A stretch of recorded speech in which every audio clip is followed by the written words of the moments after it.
On a quiet Saturday morning, the ground under Canada's far north tore open. A magnitude 7 earthquake struck deep below a giant glacier in the Saint Elias Mountains. The shaking spread for hundreds of miles. Then the aftershocks came, more than 1,000 of them. High in the peaks, over 700 landslides and avalanches ripped loose at almost the same moment. The part that put scientists on edge? This quake hit a fault they had barely mapped. And it may be a warning shot. We're going to cross Canada together. A silent giant fault in the Yukon, a drowned forest on the Pacific coast, a crater blasted into the earth by a rock from space. Every stop hides a secret big enough to level a city. If a real mystery grabs you, hit like and subscribe. Take a breath. We begin. The morning of December 6th, 2025 began calm in Canada's far north. Snow lay thick across the Saint Elias Mountains. These are some of the tallest, wildest peaks on the whole continent. Beneath them creeps Hubbard Glacier, a river of solid ice so huge it looks fake from a plane window. Nothing about the scene said danger. At 11:41 in the morning, the calm shattered. A magnitude 7 earthquake burst to life deep under that glacier. The mountains did more than tremble. They heaved. Within seconds, the shaking rolled outward across a stretch of land bigger than some whole countries. The closest real town was Whitehorse, capital of the Yukon. It sits about 155 miles east of where the ground ripped. That is farther than the drive from New York City to Philadelphia. People there felt their floors roll like the deck of a boat. Framed pictures leaped off the walls. Cups slid across shelves and smashed on the kitchen tile. Picture that distance for a second. The quake struck deep in empty wilderness. Yet it still reached across a gap most people would need 3 hours to drive. There was a strange bit of a luck buried in all of it. Almost nobody lives out there. The rupture tore through a land of ice, bare rock, and grizzly bears. So even a beast this size harmed very few people. No deaths, no serious injuries. Crews checked the highways and the power lines and found them still standing. Scientists gave the quake a name that fit its birthplace. They called it the Hubbard Glacier earthquake. After the wall of ice it was born beneath, that name is now locked into the record books. At first glance, it looked almost like a win. A giant quake in the middle of nowhere. A close call with a soft ending. The seismologists were not relaxing. They leaned in closer to their screens. A quake this large leaves a kind of fingerprint. It tells experts which crack in the earth moved, how far it slid, and whether it might strike again. As data streamed in from stations across Alaska and the Yukon, a picture slowly took shape, and that picture bothered them. This quake had skipped the famous, well-watched faults that everyone studies. Instead, it lit up a stretch of ground that scientists had only recently started to understand. A crack most people had never heard of. A crack that, a few short years back, barely appeared on any danger map at all. That fact raised a cold question. If a fault this powerful could hide almost in plain sight, how many more sit out there, silent, unwatched, loading up? To see why the experts grew so tense, we need one more detail about this quake. It made the whole event far scarier than its size alone, and it comes down to how deep the break happened, or rather, how shallow. Because this earthquake snapped the ground only a few miles below the surface. Most people think a bigger number always means a bigger disaster. That one detail proves them wrong. And it is the reason a single quake can flatten a town or barely scratch it, depending on one hidden factor most of us never think about. Depth is the secret nobody talks about after an earthquake. Everyone stares at the magnitude number. Magnitude 7 sounds scary, and it is. That number tells you how much total energy the quake released. It says nothing about where that energy went. Depth decides that part. Depth decides who feels the fury and who barely notices. The Hubbard Glacier earthquake struck only about 6 miles down. In earthquake terms, that is almost right under your feet. Here is the simple way to picture it. Imagine a light bulb hanging in a dark room. Hold it near the ceiling, far away, and the floor is dim. Now lower that same bulb until it hangs just above your head. The light blasts your eyes. The bulb never changed. Only the distance did. Earthquake energy behaves the same way. A deep quake spreads its power through many miles of rock before it reaches the surface. All that rock soaks up the punch. By the time the waves arrive under a town, they have lost a lot of their bite. A shallow quake gives the ground almost no cushion. The energy erupts right below the surface and slams into it at nearly full strength. The same magnitude that feels distant from 30 miles down can feel savage from 6 miles down. Scientists confirmed that the Hubbard quake sat in that shallow, dangerous zone. That is a big reason people felt it so far away, all the way to Whitehorse and beyond into Alaska. The waves came up fast and hit hard. Now run a scary thought experiment. Take this exact quake and move it. Keep the same magnitude. Keep the same shallow depth. Drop it under a city like Anchorage or Vancouver or Seattle, packed with buildings and bridges and highways. The story would read very differently. A shallow magnitude 7 under a major city can crack overpasses, snap gas lines, and knock older buildings to the ground. The energy would have almost no rock to burn through before it reached homes and schools. Whole neighbourhoods would shake like a phone set to full vibration. The Yukon got spared for one reason only: geography. The rupture happened where almost nobody lives, so there was little for it to break. Scientists are blunt about this. A quake's damage depends less on its size and more on what sits above it when the ground lets go. That is a humbling idea. The same earthquake can be a quiet science story or a national disaster. The rock does not care. Only luck and location decide which one you get. And this quake was shallow, powerful, and sudden. Deep in the frozen mountains, that combination did something dramatic. The violent close-up shaking did not stop at the ground. It reached up the slopes, it reached the snow, it reached the loose rock clinging to the peaks, and it reached the ice. When the waves tore through those mountains, they shook loose a hidden second disaster. One that scientists only fully saw days later when they finally got eyes on the high country. What they counted up there stunned them, because the quake had triggered hundreds of collapses at once, in a single violent minute, across a wall of mountains no human could reach in time.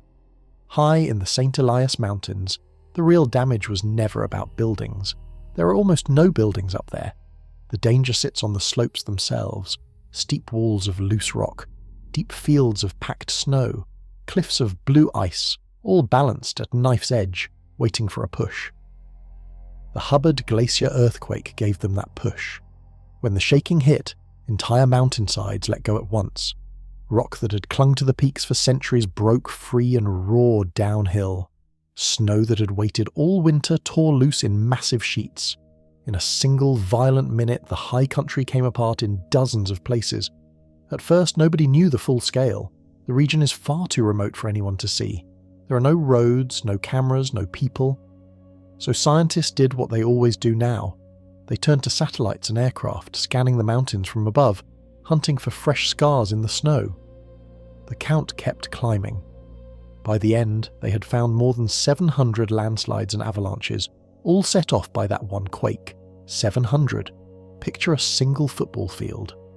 Now imagine 700 of them, each one a fresh wound gouged down a mountainside, all born in the same handful of seconds. That is the scale of what the shaking unleashed. Each collapse left a mark you can spot from space, a long streak of broken rock and churned snow pointing straight downhill like an arrow. String enough of those arrows together, and you can trace exactly where the ground shook hardest. The mountains basically drew scientists a map of the quake's power in raw scars. Now think about what those slides would mean anywhere near people. A big rock avalanche moves faster than a car on the highway. It can bury a road in seconds. It can dam a river, or wipe out a bridge, or crush a small town at the base of a valley. The Yukon dodged that only because these particular mountains hold ice and bears instead of homes. Scientists take these slides seriously for a second reason. A landslide can be deadlier than the quake that starts it. The shaking might last 30 seconds. The wall of a rocket launches can keep killing for minutes as it races down a valley with nowhere for anyone to run. There is a darker layer too. Some of those loosened slopes did not fully collapse. They just cracked, shifted, and settled into a new, weaker position. That means a future quake, even a smaller one, could finish the job and send them down. So the mountains around Hubbard Glacier are now more fragile than they were before December 6th. The next shake will have an easier time turning them loose. For scientists, the 700 slides were a warning written across the peaks. This is what strong shaking does to steep land. Remember that picture. It matters more with every part as we move toward faults sitting right above towns. But the ground was still moving. The main quake was only the opening act. Over the hours and days that followed, the Earth kept snapping again and again and again, and when scientists mapped where those smaller shocks struck, the pattern pointed at something they had barely dared to say out loud. An earthquake almost never strikes just once. The big shock is only the beginning. After the ground breaks, it keeps adjusting, settling into its new shape. Each of those adjustments is its own small quake. We call them aftershocks, and the Hubbard Glacier earthquake produced a flood of them. Within the first day, monitoring stations picked up dozens, then hundreds. In the weeks that followed, the total climbed past 1,000 aftershocks strong enough to register. The strongest one reached magnitude 5.8, a serious quake in its own right, striking just a day after the first. Imagine ringing a giant bell. The first strike is loud and clear. Then the bell keeps humming, softer and softer, long after the hit. Aftershocks are the earth humming. Each one is the crust finding its balance again after the shock. For people in the Yukon, the humming was hard to live with. Residents in Whitehorse felt tremor after tremor for days. Some ran outside, some slept in their clothes ready to move. Every new jolt raised the same fear. Was this a fresh aftershock fading away, or the warning of something even bigger about to strike? That fear is fair, because early on nobody can promise which one it is. Aftershocks follow a rough rule. They get smaller and rarer as time passes. A quake this size usually keeps rumbling for weeks, sometimes months. So the ground under the Yukon stayed restless long after the news moved on. For scientists, though, all that shaking was a gift. Each aftershock is a tiny flashlight. On its own, it shows almost nothing, but plot hundreds of them together, and they light up the shape of the broken fault deep underground. Aftershocks cluster along the crack that moved, map where they strike, and you map the fault itself, even one buried miles below the ice where no human eye can reach. So as the aftershocks piled up, experts watched them draw a line under the mountains, a line that traced the exact crack behind the whole event. And that line told a story. The pattern showed a fault running through a stretch of the Earth that scientists had only recently pieced together. It sat inside a bigger family of cracks near the Alaska and Yukon border, a zone famous for grinding out powerful quakes. Yet this particular piece had stayed quiet in modern memory, quiet enough that many maps treated it as a minor player. The aftershocks proved otherwise. They showed a real, active, dangerous fault, capable of a magnitude 7, hiding in a gap that experts had flagged as suspicious only a short time before. That gap has a story of its own. Decades ago, 2 huge quakes struck the region and left a stretch of fault between them untouched. Scientists watched that empty stretch for years, wondering when it would finally move. The Hubbard quake struck near the edge of that very gap. So the aftershocks did more than trace a crack. They confirmed that a quiet zone experts had been nervous about was very much alive. To understand why that gap mattered so much, we have to meet the fault at the centre of it. A crack so new to science it barely had a name when the quake struck. A crack scientists had spotted only a few years earlier and had not yet fully learned to fear. Some faults have been studied for 100 years. This one was almost brand new to science. For a long time, the maps of the Alaska and Yukon border showed 2 great cracks doing most of the heavy lifting. To the north sat the Denali Fault, which unleashed a massive quake in 2002. Along the coast ran the Fairweather Fault, which had ripped in 1958. Between them lay a puzzling gap, about 200 miles of ground where the maps went quiet. Faults do not usually leave neat gaps like that. When 2 active cracks sit close together, something usually connects them. Something has to carry the strain across the space in between. For years, that missing link was a mystery. Then scientists found it. Using newer, sharper data, researchers traced a fault running right through that empty stretch, linking the 2 giants. They gave it a fitting name, the Connector Fault, a crack whose whole job is to tie the region's great faults together and pass the strain along. The Hubbard Glacier earthquake struck on that Connector Fault. That is why the event hit scientists so hard. The quake did not just happen. It happened almost exactly where a small group of researchers, had recently predicted a hidden active crack must exist. The Earth had confirmed their idea in the most dramatic way possible by rupturing right along the line they had drawn. For the scientists who found it, the feeling was strange and mixed. On one hand, their work was proven right. Their careful mapping had spotted a real threat before it struck. That is a genuine win for earthquake science, a rare case where the warning came before the disaster. On the other hand, being right meant the danger was real. A fault they had only just added to the map had shown it could produce a magnitude 7. That forces a bigger worry. If this crack was missing from the maps until recently, what else is missing? How many more connector faults sit out there, quietly tying great faults together, still waiting to be found? There is one more unsettling detail. Scientists believe a short stretch of nearby fault still has not moved. About 30 miles of it stayed locked while everything around it broke. A crack that stays locked while its neighbours slip is a crack holding onto strain. That leftover piece could rupture on its own someday, in a quake of its own.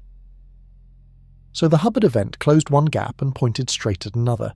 It answered one question and handed scientists 3 new ones. The whole episode taught a humbling lesson. The Earth is still full of surprises, even in places experts thought they understood. A powerful fault can hide for generations, missing from the very maps meant to keep people safe. That lesson matters far beyond one glacier in the Yukon. Because the connector fault was only the newest example of a much larger, much older secret buried in the same territory. Hundreds of miles away, another crack runs across the Yukon. It is far longer, far bigger, and for tens of millions of years, nearly every scientist believed it was completely dead. They were wrong about that too, and the proof was hiding in the shape of the land itself. Stretch a line across the entire Yukon, and you have roughly traced the Tintina Fault. It runs about 600 miles from end to end, slicing across the whole territory on a long diagonal. That is close to the distance from Boston to Washington, all in one enormous crack in the crust. It is one of the great faults of northwestern North America, and for the longest time, scientists thought it had nothing left to give. The Tintina Fault is ancient. Over its lifetime, the two sides of it have slid past each other by an incredible amount. If you lined up 2 points that once touched across the fault, they now sit hundreds of miles apart. This crack has done tremendous work in its history. But all that work was believed to be finished. The common view held that the Tintina Fault went still tens of millions of years ago. In geology, that is basically forever. A fault quiet that long gets treated as dead, retired. A scar left over from an older, more violent chapter of Earth's past. That view shaped everything. If the fault was dead, there was no reason to worry about it. It stayed off the list of serious threats. Canada's official earthquake danger models did not treat it as a fault that could still break. Towns near it built their homes and roads without it in mind. There were a few small hints that the story might be wrong. Now and then, tiny quakes of magnitude 3 or 4 flickered along the Tintina Fault. Those are gentle. You might feel one as a soft rumble, like a heavy truck passing your house. Nothing about them screamed danger. Nothing suggested the fault could produce a giant. So for decades the case seemed closed. An old dead crack twitching a little in its sleep. Harmless. Then a young researcher decided to look again. New tools had arrived. Fresh ways to scan the land from above in stunning detail. This scientist wondered a simple thing. If the Tintina Fault had ever broken in a big quake in the recent geologic past, that break would have left a mark on the surface. A scar. And with the new tools, that scar might finally be visible. So the team went hunting.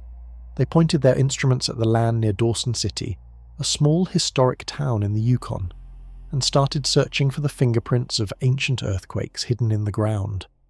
What they found rewrote the fault's reputation completely. The land held clear evidence that the Tintina Fault had ripped in powerful earthquakes far more recently than anyone believed. This was no dead crack. It was a sleeping one, and a sleeping fault can wake. The discovery landed with a jolt. A giant fault 600 miles long, running near a real town, quietly alive after everyone had written it off. That changes the danger map for a whole territory. To find that scar, and to prove the fault was still breathing, the scientists used a set of tools that would have seemed like science fiction just a generation ago. Machines in the sky and in orbit, mapping the ground so precisely they could spot a ridge only a few feet tall, hidden under the northern forest. And what those machines revealed in the dirt near Dawson City is one of the clearest earthquake warnings ever read from the surface of the Earth. You cannot see most faults by walking over them. When a big shallow earthquake breaks the surface, it leaves a feature called a fault scarp. Picture a long, low step in the ground, like a wrinkle in a rug that never smooths out. These scarps can stretch for tens or even hundreds of miles, yet they are only a few feet tall and a few feet wide. That makes them almost impossible to spot on foot, especially in Canada. Thick forest hides them. Grass and moss grow over them. Snow buries them for half the year. You could hike right across a scarp and never know a giant earthquake once tore the ground beneath your boots. To find these ghostly steps, scientists needed to strip away the trees and look at the bare shape of the land, and they found a way to do exactly that. The first tool came from space.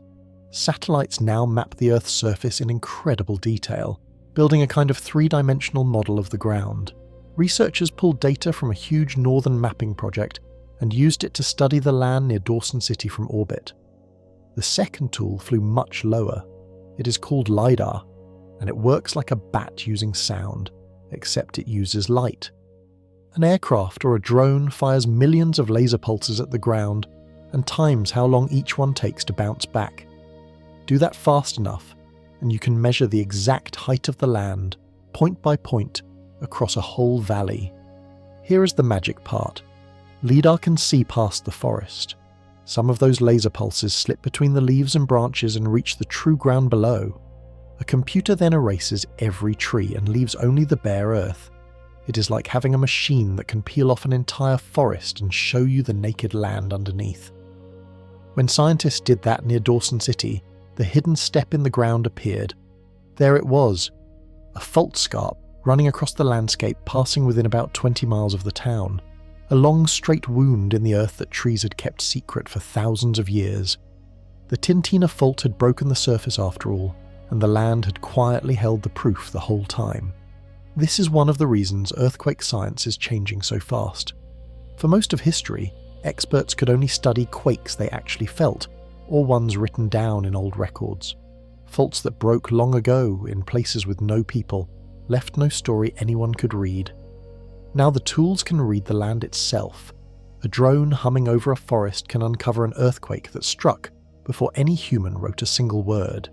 Scientists are re-examining old, supposedly dead faults all over the world, and some of them are turning out to be very much alive. The Tintina fault is one of those. The scarp near Dawson City proved it had ripped in real, surface-breaking quakes in the geologic recent past. But finding the scar was only step one. The scientists needed to know more. How big were those old quakes? How long ago did they strike? And most important of all, is the fault building up to another one right now? To answer that, they read the land like a clock, and the clue was written in ancient rivers and ridges, shoved sideways by the fault over unimaginable spans of time. A fault does more than crack the ground. It slowly tears the whole landscape apart. When two sides of a fault grind past each other, everything sitting on top gets carried along for the ride. A river, a ridge, an old stream bed. Over many quakes and many years, these features get sliced in two and dragged out of line. One half rides off in one direction, the other half stays put.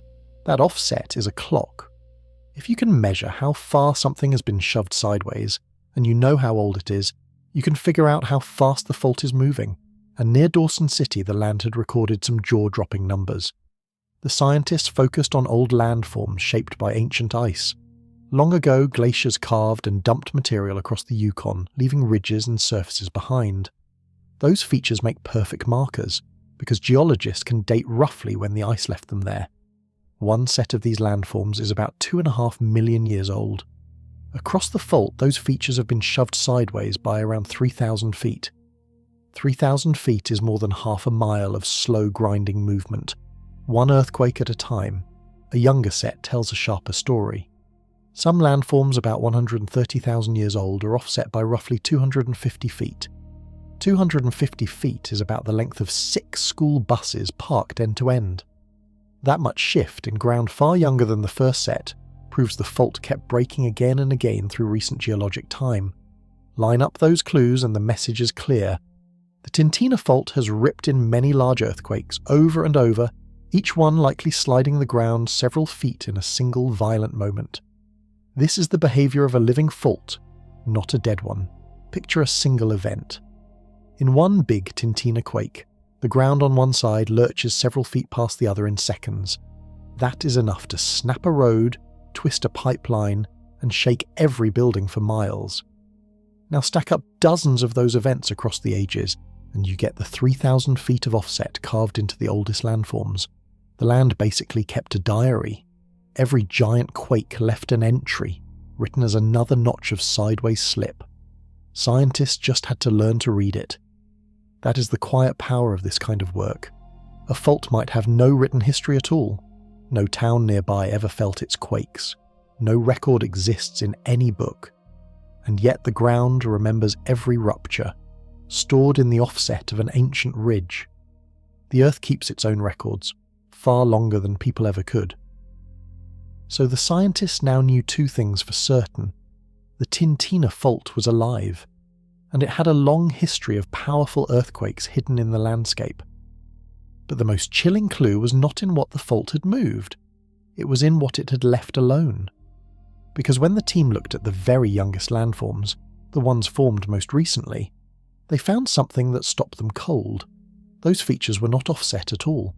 The fault had not touched them, and that single fact pointed to a danger that had been building, in total silence, for longer than human civilization has existed.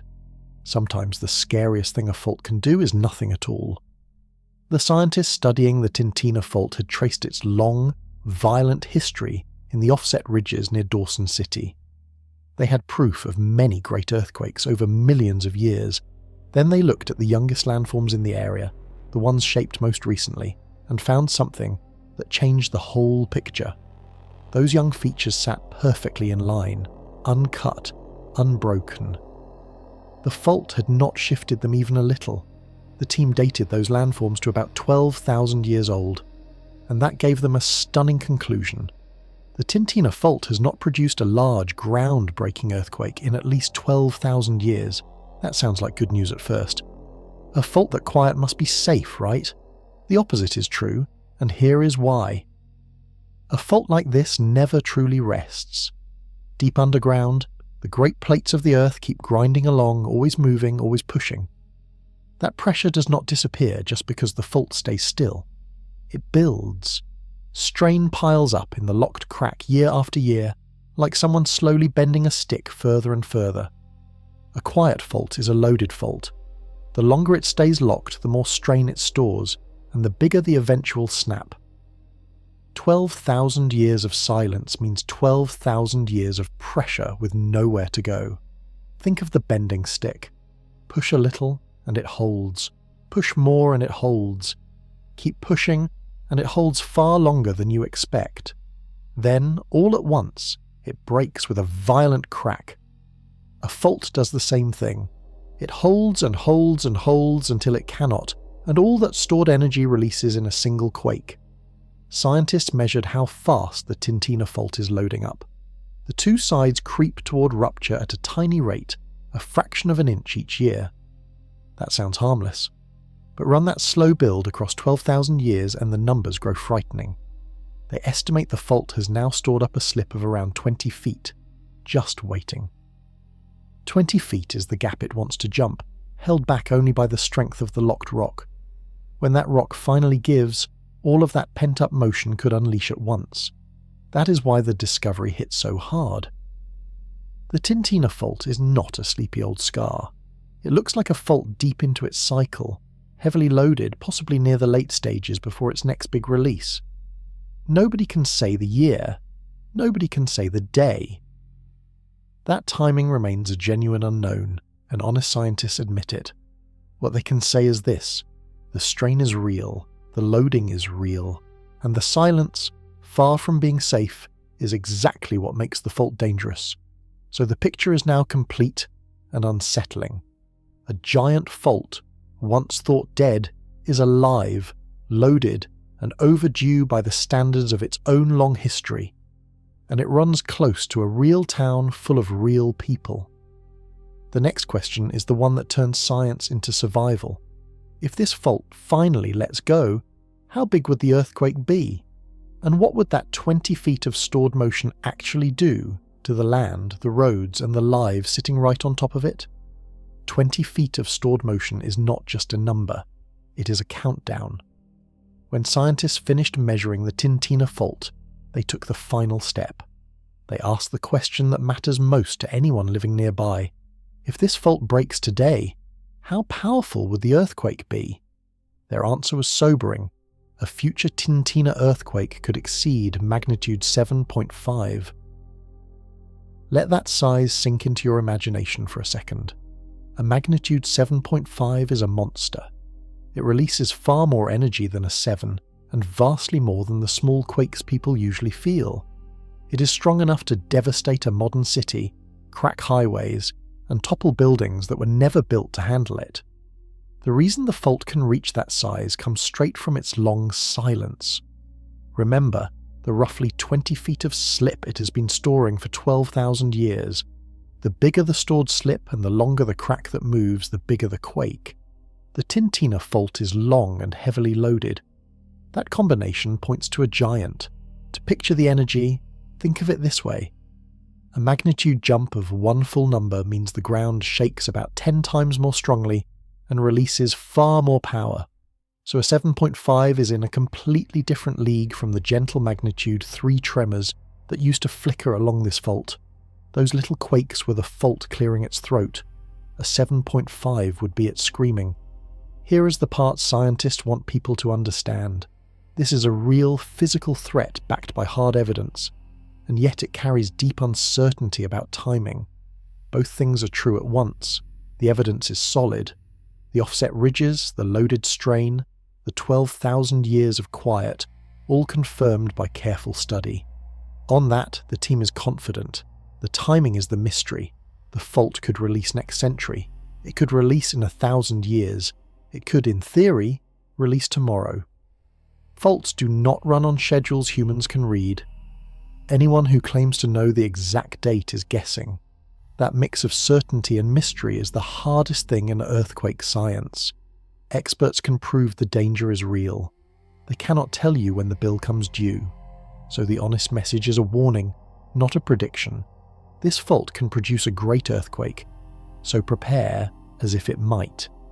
And preparing matters, because of what a 7.5 would actually do here.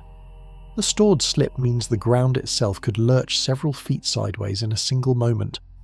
Any road, pipeline, or building sitting across the fault would be torn apart. The shaking would radiate for many miles, rattling everything in the region. And in these steep northern mountains, remember what strong shaking already proved it can do. It sets whole slopes tumbling. So a Tintina quake would not be one disaster. It would be several at once. Violent shaking, ground ripping apart, and a cascade of landslides in a land already prone to them. All of this points to one small historic town, sitting closer to the fault than almost anywhere else. A place with wooden buildings from the gold rush, winding highways, and mines carved into the surrounding hills. Dawson City. And when you look at exactly where it sits, and what looms above it, the danger stops being an abstract science story and becomes deeply, personally real. Dawson City looks like a town frozen in time. Wooden storefronts line dirt streets. Old buildings lean at gentle angles in the permafrost. It sprang up during the famous gold rush more than 100 years ago, when thousands of hopeful people poured into the Yukon chasing fortune. Today it is a small, proud community and a magnet for visitors who come to feel that history. It also sits about 20 miles from the newly confirmed active stretch of the Tintina Fault. And that closeness changes everything. For most of its life, Dawson City had no reason to fear this crack in the earth. The fault was considered dead. Nobody built the town with a great earthquake in mind. The charming old buildings went up long before anyone knew a giant slept nearby. now the picture has flipped.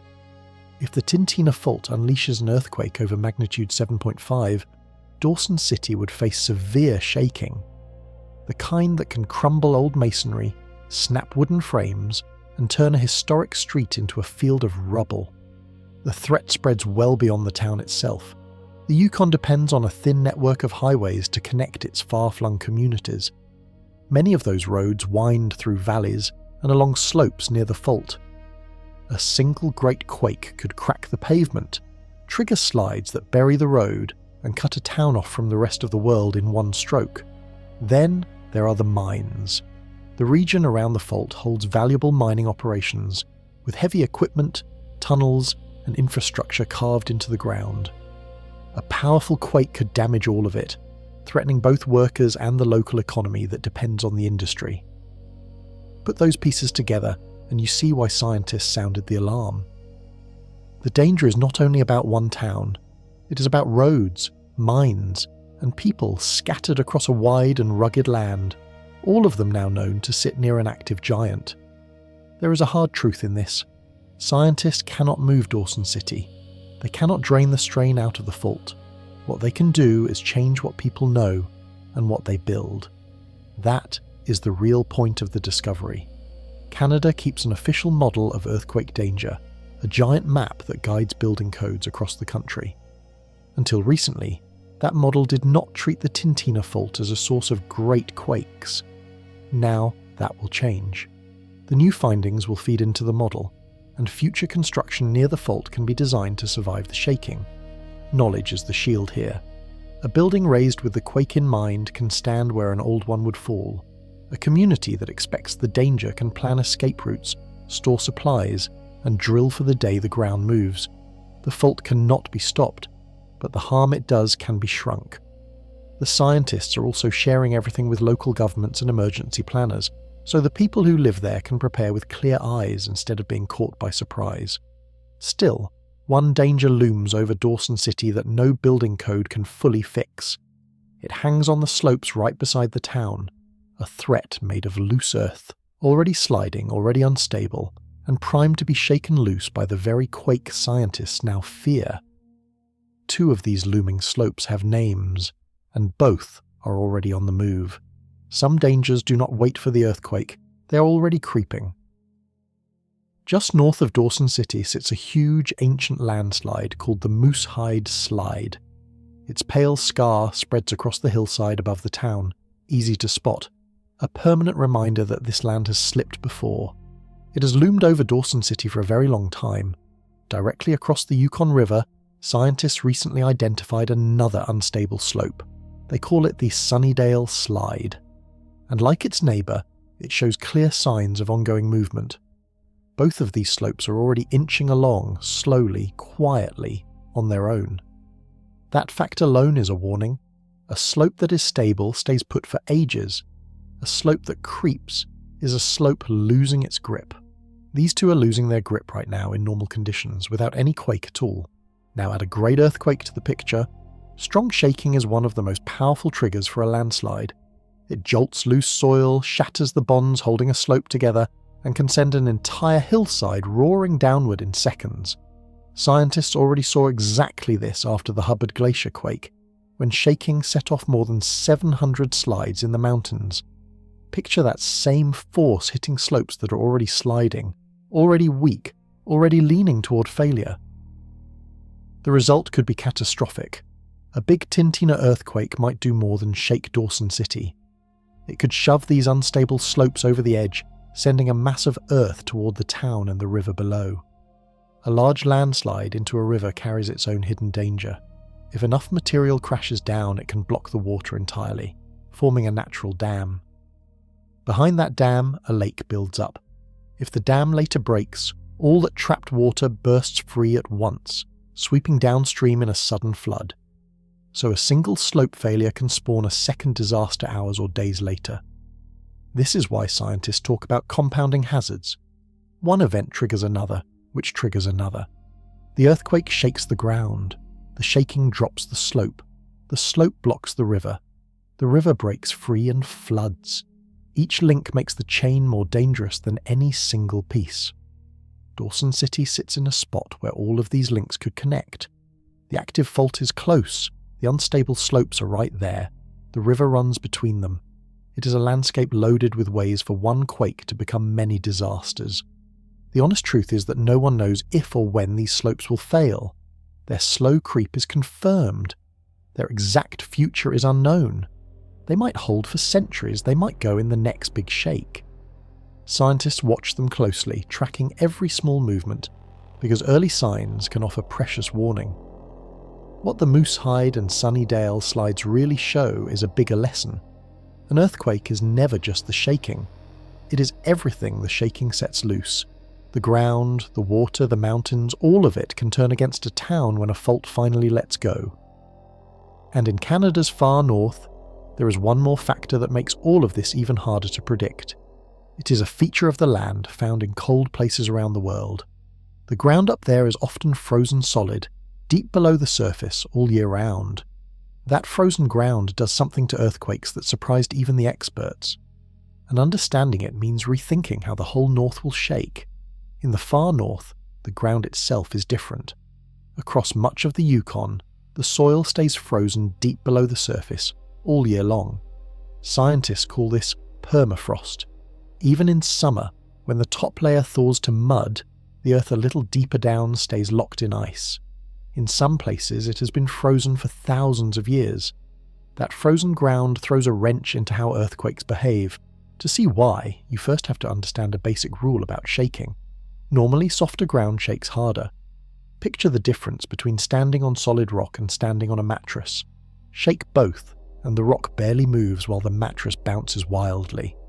Loose, soft soil acts like that mattress. When earthquake waves hit it, the soft ground amplifies the motion, wobbling more violently and shaking whatever sits on top far harder. That is why buildings on soft soil often suffer the worst damage. So you might expect the soft, muddy soils of the north to shake terribly in a quake. And here is where permafrost flips the script. When soft soil freezes solid, it stops behaving like a mattress. The ice locks all the loose grains together and turns the mushy ground stiff and hard, almost like rock. A frozen soil can carry earthquake waves in a completely different way than the same soil would when thawed. The freeze changes the rules. That creates a real headache for scientists. To predict how hard a place will shake, they need to know how stiff the ground is. In warm regions, that stiffness stays fairly steady. In the north, it changes with the seasons and the depth of the freeze. The same patch of ground might shake one way in deep winter and another way after a thaw. Researchers have started tackling this directly. Teams went into southwestern Yukon and measured the stiffness of the soil at many sites, testing how rigid the ground really is. It was a first step towards sorting northern ground into clear categories, so engineers can finally predict the shaking and build for it. This matters more as the world warms. As the climate heats up, permafrost is thawing in many places. Ground that was once frozen stiff is turning soft again. If a region loses its permafrost, its soils could start shaking harder in future quakes than they would have in the past. A warming north might literally become shakier. So the danger in the north is a moving target. The land, the ice, and the climate all interact. A fault provides the quake. The frozen or thawing ground decides how that quake feels at the surface. Get the ground wrong and a building code could be dangerously off. This is why the science feels urgent. The Tintina fault threat, the Hubbard quake, the unstable slopes, all of it plays out on ground that behaves in ways experts are only now measuring. Every new study fills in a piece of a puzzle that could save lives. The permafrost problem points to something bigger, though. It shows how much we still do not know about the ground beneath us. And that leads to the deepest weakness in earthquake science, a blind spot that let the Tintina fault hide for so long in the first place. Our written record of earthquakes is heartbreakingly short, and faults keep time on a scale that makes our history look like a single blink. Human memory is far too short to understand earthquakes. Think about how we know which faults are dangerous. Mostly we rely on records, oral histories passed down through generations, written accounts from the past few centuries, modern instruments that measure quakes precisely. Together, these tell us where the ground has shaken and how hard.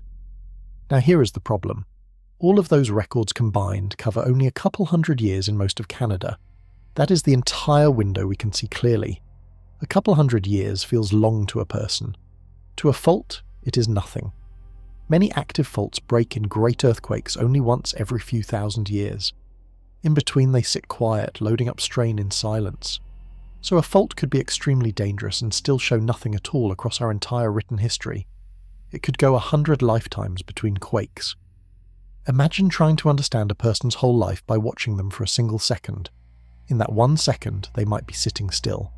You would swear they never move, but stretch the view to a whole day and you would see them walk, run, eat, and sleep. Our earthquake records are that 1 second glimpse. The fault's real life plays out over thousands of years we simply did not witness. That is exactly the trap the Tintina fault fell into. In our short record, it produced only a few tiny tremors, so it looked harmless, dead even. But its real rhythm, the great quakes every so many thousand years, happened entirely outside our window of memory. We were watching a giant during its long rest and calling it a corpse. This blind spot is dangerous everywhere, not just the Yukon. All over the world there are faults that have stayed quiet through recorded history, but broke violently before people were around to write it down. If we judge a fault only by our brief records, we will always underestimate the quiet ones. That is why the new tools matter so much. Reading offset ridges, scanning the land with lasers, digging into ancient soils. These methods let scientists see past the tiny window of written history and into the deep past. They can uncover quakes that struck thousands of years ago, long before anyone kept records. In a sense, geologists have found a way to extend our memory. The land remembers what people forgot. A scarp, an offset river, a layer of ancient rubble. Each one is a page from a history book written by the Earth itself.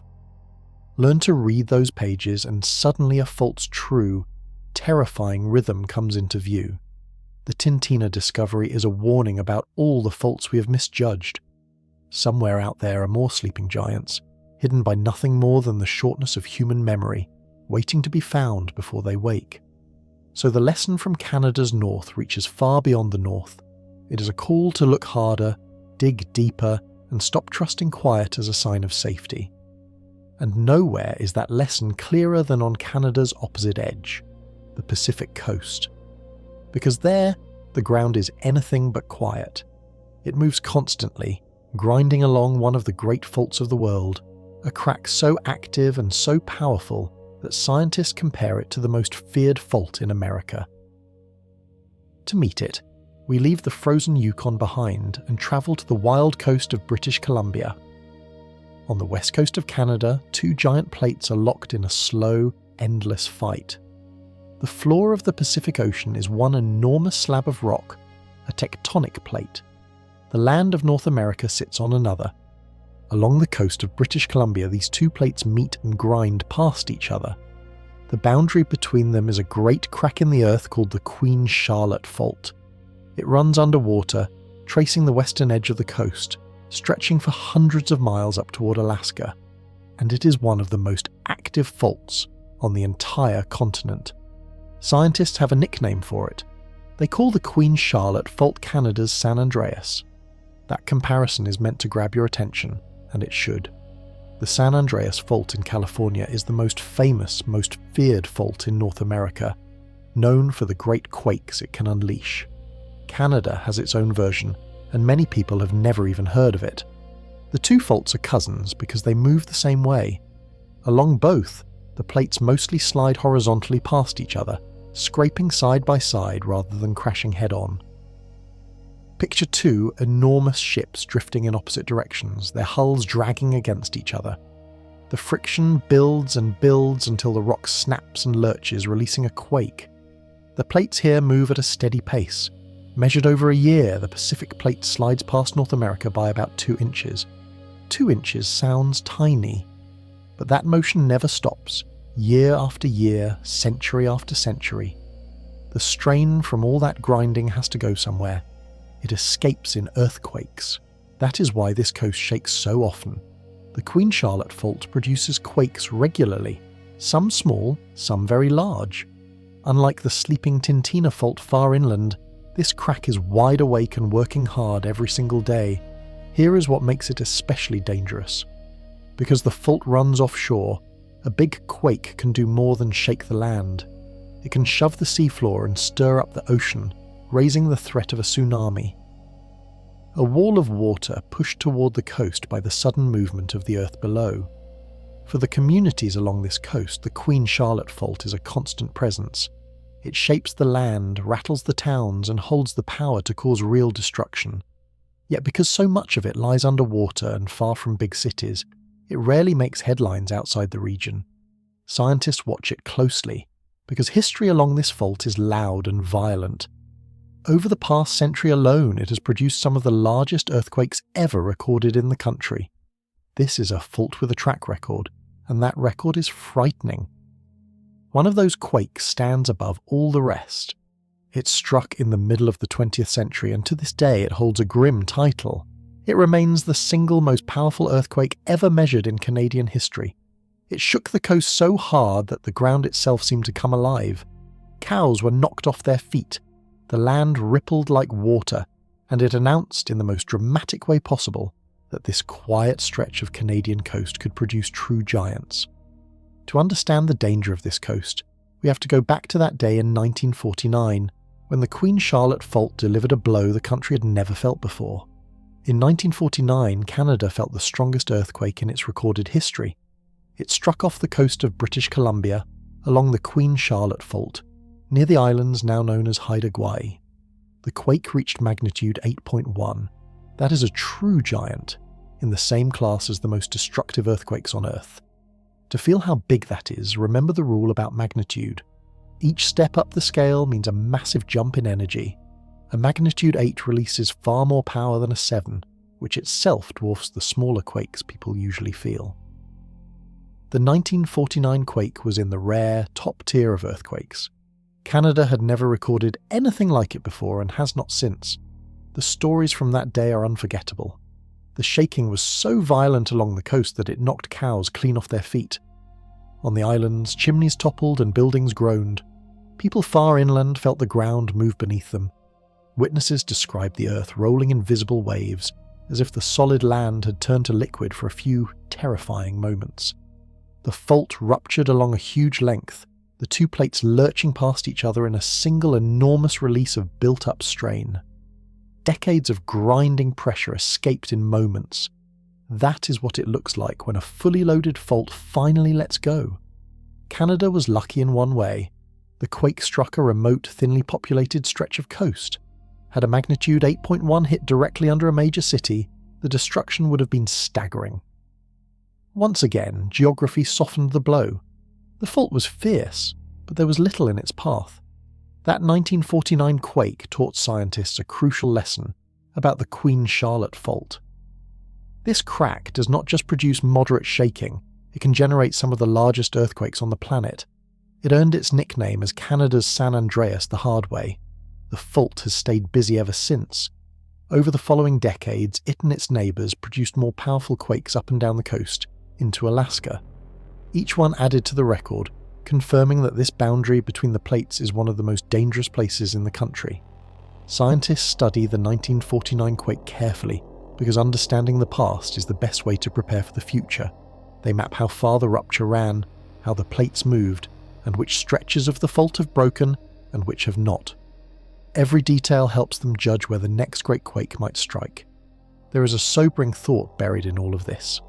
The 1949 quake happened within living memory of some people alive today.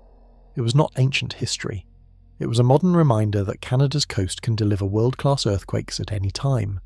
The fault that caused it is still there, still moving, still loading up for whatever comes next. For a long time, scientists believed they understood this fault well. It slides sideways, plate against plate, and produces big quakes. Simple enough. That was the accepted picture for decades. Then, in 2012, the coast shook again.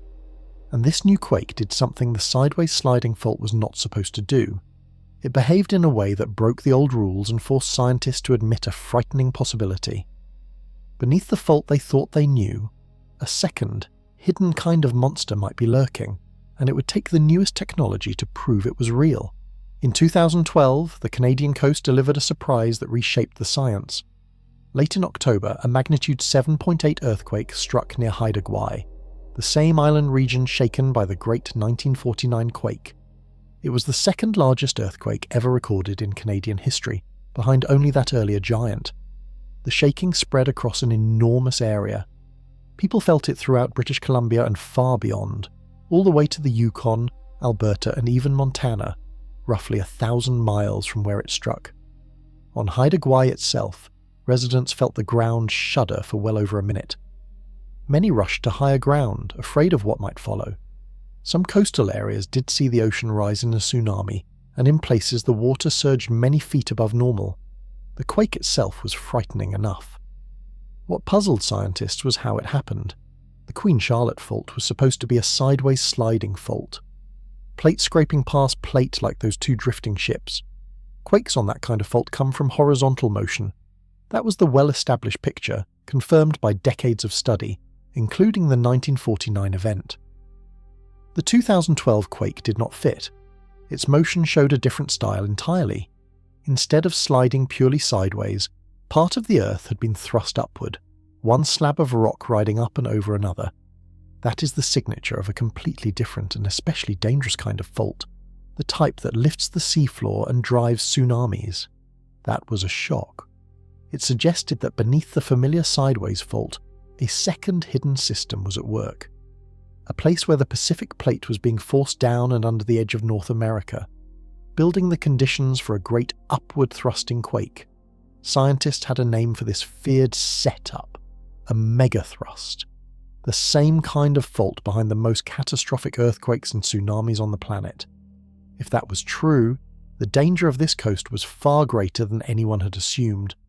A fault that could both slide sideways and thrust upward is a fault capable of a wider range of disasters, including the tsunami-spawning giants people fear most. To find out for sure, scientists needed to see inside the Earth, and a few years later, an international team set out to do exactly that. They used a remarkable tool, a long cable, many miles in length, packed with sensitive listening devices, towed behind a ship across the ocean surface. By sending sound pulses down into the seafloor and recording the echoes, they could build an image of the hidden rock layers far below the water. It works a little like the ultrasound scans doctors use to see a baby, except aimed miles down into the crust of the Earth. What the echoes revealed was historic. For the first time, scientists captured direct images of the hidden thrust beneath the Queen Charlotte Fault. The megathrust was real. Northern British Columbia truly can produce these powerful tsunami-driving earthquakes. That discovery rewrote the danger map for the coast. A region once seen as mostly a sideways sliding fault now had proof of a second, deeper threat capable of shoving the ocean itself. Yet even this newfound monster off Haida Gwaii is not the greatest earthquake danger on Canada's Pacific coast. Farther south lies something bigger, a fault so vast and so quiet that its last great rupture became a legend told across an entire ocean. Off the coast of British Columbia hides the most dangerous fault in Canada. It is called the Cascadia Subduction Zone, and it stretches for about 600 miles along the Pacific Northwest, running from Northern California up past Oregon and Washington into British Columbia. That is roughly the distance from Boston to Chicago, all in one continuous crack under the sea. What makes Cascadia so terrifying is the way it works. Here, the floor of the Pacific Ocean is not just scraping past North America, it is diving underneath it. One plate is being forced down beneath the other, deep into the Earth. Scientists call this a subduction zone, and it is the setup behind the most violent earthquakes on the planet. Picture two hands pressed flat together, palms sliding. Now change it. Push one hand down and under the other, forcing it beneath. The two get stuck, jammed against each other by friction. That is Cascadia right now. The diving plate is locked against the plate above it, unable to slide smoothly. Locked does not mean stopped. Deep below, the plates keep pushing with unstoppable force. Since the fault cannot slip, the strain has nowhere to go. It builds. The upper plate bends and squeezes, storing energy like a spring wound tighter and tighter over centuries. Someday that lock will break. When it does, the plate will snap free all at once, lurching forward in a single catastrophic motion. The result would be one of the largest earthquakes the continent can produce. Scientists estimate it could reach magnitude 9. A magnitude 9 is almost beyond imagining. It is far stronger than the giant quakes we have already met in this story. The shaking would not last a few seconds. It could go on for 4 or 5 minutes straight, long enough to bring down bridges, buildings, and highways across an entire region, from Vancouver to Seattle to Portland. And because Cascadia lies offshore, the disaster would not end with the shaking. The sudden movement of the seafloor would shove the ocean upward, launching a massive tsunami toward the coast. 2 disasters from one fault, striking within minutes of each other. Here is the part that keeps scientists awake. Cascadia is quiet right now. Too quiet. It rarely produces the small and medium quakes that release strain gently. Instead, it stays locked, silent, storing everything for one enormous release. A fault that stays this calm is a fault saving up for a monster. For a long time, scientists did not even realize Cascadia could do this. It seemed peaceful. Some experts once believed it might slide harmlessly, never producing great quakes at all. That comforting idea turned out to be dead wrong, and the proof came from an event that struck long before any modern instrument existed. Because Cascadia has ruptured before, scientists now know the date of its last great quake with stunning precision. They can name the year. They can even estimate the hour it struck. It happened on a winter night more than 300 years ago. A night when the ground shook for minutes, the coast dropped, and a wall of water raced out across the entire Pacific Ocean. The story of that night is one of the greatest detective cases in all of science, and it begins with a wave that appeared on the other side of the world, in a country where no one had felt the earth move at all. On a winter night in the year 1700, the Cascadia fault let go. For centuries, the diving plate had stayed locked, storing strain along its entire length. Then, all at once, the lock shattered. About 600 miles of fault ruptured in a single event. The 2 plates lurched, releasing hundreds of years of built-up energy in moments. The ground on the Pacific Northwest coast heaved and rolled for minutes on end. Scientists estimate the quake reached somewhere between magnitude 8.7 and 9.2. A true megathrust. One of the most powerful earthquakes ever to strike North America. The land itself changed shape in seconds. Along stretches of the coast, the ground dropped several feet all at once, sinking low enough that the sea rushed in over places that had been dry forest moments before. Whole sections of shoreline sank below the tide. Then came the water. The sudden movement of the seafloor shoved the entire ocean upward, and a colossal tsunami roared toward the coast. Walls of water surged inland, sweeping away everything in their path. For the people living along that shore, there was almost no warning. The shaking was the only alarm, and the wave followed close behind. Now here is the mystery that puzzled scientists for years. This quake struck before Europeans kept written records in the region. No one wrote down a magnitude. No instrument measured it. For a long time, the event was a ghost. Scientists could see clues that something huge had happened, yet they could not pin down when. They found strange evidence up and down the coast.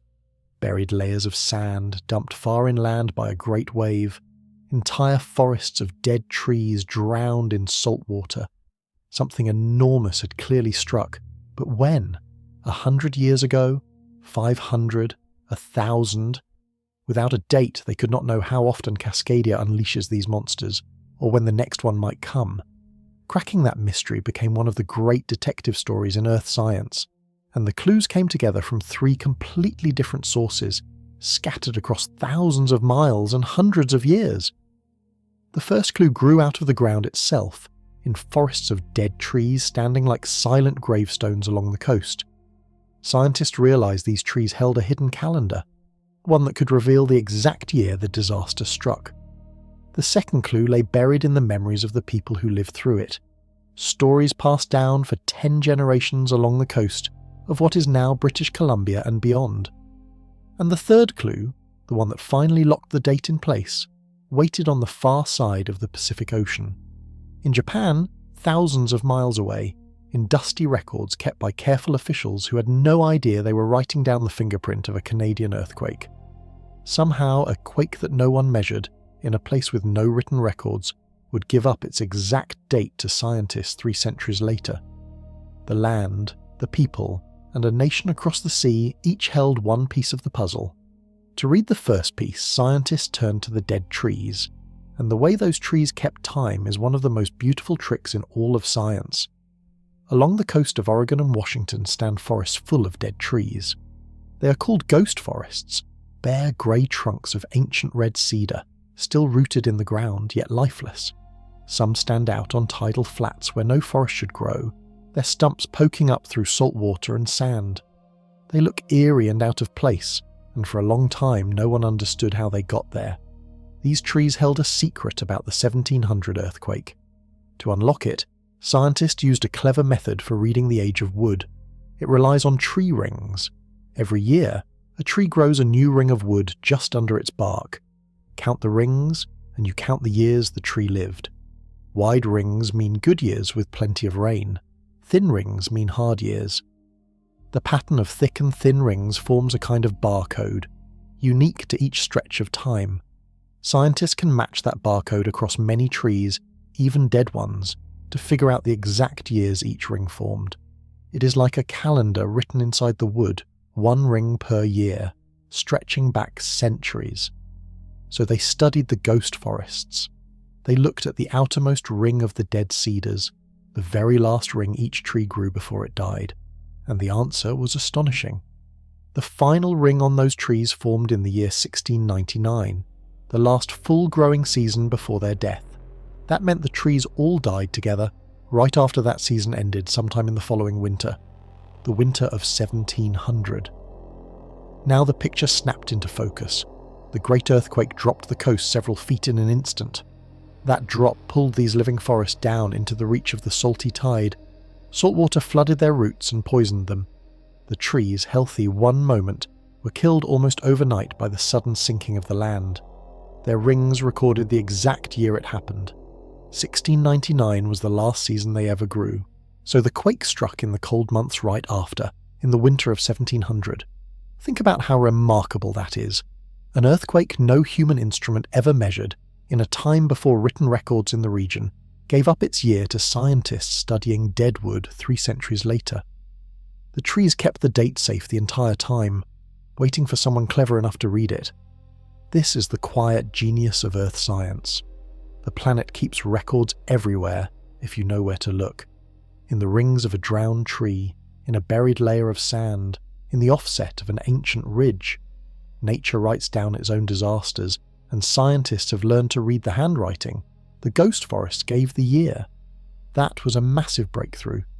But the trees could not give the day or the hour, or prove beyond doubt that a single giant quake did all this at once. Maybe several smaller quakes killed the trees over a few years. The rings alone could not rule that out. To nail down the exact moment, scientists needed a witness. Someone who felt the disaster and recorded when it struck. And they found that witness in the most unexpected place imaginable. An ocean away, in a country that never felt the ground move at all. In Japan, on a winter night in 1700, the sea attacked without warning. Along the Japanese coast, the water suddenly rose and surged inland. It flooded villages, damaged homes, and swept into rice fields. A tsunami had struck. The people who saw it knew exactly what it was, because Japan has always lived with tsunamis born from its own earthquakes. Yet this time, something was deeply strange. No earthquake came first. Normally a tsunami arrives after violent shaking. The ground quakes, and soon after, the ocean rises. That is the pattern people expect. But on this night, the earth stayed perfectly still. No shaking, no rumble, nothing. And yet the sea rose up and struck anyway. The Japanese had a name for a wave like this. An orphan tsunami. A wave with no parent quake nearby to explain it. To the puzzled villagers, the water seemed to come from nowhere. An attack with no cause they could feel. Here is the wonderful part. Japanese officials wrote it down. They kept careful records noting the date and the details of the flooding. Those records survived for 300 years, sitting in archives, their true meaning unknown even to the people who preserved them. Centuries later, scientists put the pieces together. a researcher in Japan studied these old accounts of the mysterious orphan tsunami. He wondered where such a wave could have come from, a wave large enough to cross an ocean, born from a quake no one in Japan felt. The answer pointed straight across the Pacific, to the coast of North America, to Cascadia. A giant earthquake on the Cascadia Fault would shove the ocean and launch a tsunami. That wave would race across the entire Pacific at the speed of a jet plane. After travelling roughly 4,700 miles, about the distance from New York to Rome, it would finally reach Japan. And because the quake happened so far away, no one in Japan would feel a thing, just the wave, arriving like a ghost. Scientists calculated the timing. The tsunami would take around 10 hours to cross the ocean. Working backward from when the wave hit Japan, they could pin down the moment the quake struck on the far shore. The math pointed to the evening of January 26, 1700, at around 9 at night, local time on the North American coast. Suddenly everything locked together. The ghost forest gave the year, 1700. The Japanese records gave the exact day and hour. And the size of the wave in Japan told scientists the quake had to be enormous, a true magnitude 9, ripping the whole fault at once. It was one of the greatest pieces of detective work in the history of science, a quake with no local records, solved by dead trees on one side of the ocean and dusty documents on the other. Two witnesses, thousands of miles apart, separated by 3 centuries, telling the same story. But there was a third witness all along, one that had been telling this story out loud, generation after generation, for 300 years. A witness that European scientists had ignored for far too long. The people who lived on that coast never forgot the night the ground shook and the sea rose up. Their ancestors survived it, and they passed the memory down from parent to child for 10 straight generations. Long before any scientists studied Cascadia, the people of the coast already knew. For thousands of years, indigenous nations have lived along the Pacific Northwest coast, including the shores of what is now British Columbia. Their history is not written in books, it is spoken. Stories passed from elders to children, carefully remembered and retold across generations, and some of those stories describe the night the earth shook and the ocean rose. The accounts are haunting. They tell of a terrible shaking on a winter night, of the sea pulling back and then rushing in with tremendous force, of whole villages along the low shore being swept away in the dark, of survivors who lived only because they happened to be on high ground when the water came. One detail in these stories is chillingly precise. In some accounts, the people who survived were those who lived high above the shoreline, well above the reach of the water. The message passed down was clear: when the ground shakes hard, get high and get away from the sea. That was survival knowledge, encoded into story and handed down for centuries. These oral histories match the scientific evidence almost perfectly. A winter night, violent shaking, a giant wave, coastal villages destroyed. Everything the ghost forests and the Japanese records revealed, the stories had been saying all along. For a long time, though, many outside scientists did not take these accounts seriously. They searched for written records and buried clues, while overlooking the living memory held by the people who had actually survived the event. The knowledge was right there, spoken aloud, and it went ignored. That was a mistake, and the field has come to recognize it. Indigenous oral history turned out to be a real and accurate record of a natural disaster, preserved with care across 10 generations. In some cases, these stories carried details that helped confirm the timing and reach of the 1700 quake. Think about what that means. A civilization kept an accurate account of a magnitude 9 earthquake for 300 years, using nothing but the spoken word. No instruments, no writing, just memory, discipline, and the deep understanding that this knowledge could save lives when the ground moved again. Today, scientists increasingly treat these oral traditions as a valuable source, working alongside indigenous communities to understand the full history of the coast. The stories add a human voice to the cold data, reminding everyone that these are not abstract events. Real people lived through them. Real families were lost. So now 3 witnesses agree. The drowned trees, the Japanese archives, the oral histories of the coast. Together they prove that Cascadia unleashed a monster in 1700, and they show it in vivid human detail. That solves the mystery of the last great quake. But it raises the question that matters most for everyone living on that coast today. How often does this happen? A magnitude 9 every few centuries would be terrifying enough, but scientists needed to know the real rhythm of the fault. Does it strike every 500 years? Every 1,000? Is it random, or does it follow a pattern? To answer that, they could not rely on trees or stories, which only reach back a few hundred years. They needed to see much deeper into the past, so they went to the one place that has quietly recorded every Cascadia quake for thousands of years: the bottom of the sea. The full history of Cascadia is buried at the bottom of the ocean. The ghost forests in the old records reach back only a few centuries. To learn how often the great quakes strike, scientists needed to look much further into the past, across thousands of years, and the record they needed was hidden in the mud of the deep sea floor just off the coast. Here is the idea. When a giant earthquake shakes the coast, it does more than damage the land. Out in the deep ocean, the violent shaking jolts loose huge amounts of sediment resting on underwater slopes. That loosened mud and sand slides down into the deep sea and settles in a distinct layer on the ocean floor. Each great quake leaves one of these layers, a signature dropped onto the seafloor marking the moment the earth shook. And crucially, these layers stack up over time, one on top of the next like pages in a book. The deepest layers are the oldest. The ones near the top are more recent. Scientists went out in ships and pushed long tubes deep into the seafloor, pulling up cores of mud like straws pulling up a layered drink. Back in the lab, they read those cores layer by layer, counting the earthquake signatures and dating each one. The results were stunning. The seafloor revealed that Cascadia has produced dozens of major earthquakes over the past 10,000 years. Around 40 of them, in fact. 40 giant quakes, each one recorded in the mud, most of them striking long before any human wrote a word about the region. That gave scientists the rhythm they were hunting for. On average, Cascadia unleashes a great earthquake every few hundred years. The gaps between them vary. Sometimes several centuries pass. Sometimes the wait is shorter. There is no perfect clock, but over the long run, the fault keeps producing these monsters again and again. Now do the simple, frightening math. The last great Cascadia quake struck in 1700. That was more than 300 years ago. Given how often the fault has broken in the past, 3 centuries of silence means the next one could be building right now.